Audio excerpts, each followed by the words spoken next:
علما وی یوه خبر سره چې د عشق و محبت بیا په سړي کې ظرافت راولي هوښیاري سړی باچا و زوی ډېر لیونی غوندي و داسې نو باچا ویلې که زه مړ سم باید دما زوی بادشاه سي خو دا زوی خو مې هوښیار نه ده ډېر نو بیا یو ادیب راوغوښت هغه ته ویلي وي دا زوی مې څنګه هوښیار کړمه نو هغه ورته ویلي وي داسې وکړه د جنکیانو پوهنتون ته یې ورولېږه او هلته به دی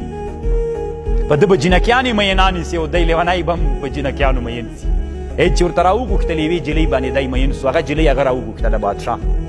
وی ته ورسره تر څو د واده خبره ونه منې چې ورته ونه وایې چې علم زده نه کړي نو هغه چې بادشاه ورته ویلي وي دا د ما زوی ده خو چې تر څو پورې د واده خبره ورسره ونه کړې ویې زوره به ورته که علم کوي بیا واده سره کوم کوي نه کوم نو بس لیونی یې ویلې چې صحیح ده نو بس لیوني نه سم عالم جوړ سو سم ماهر تیر جوړ سو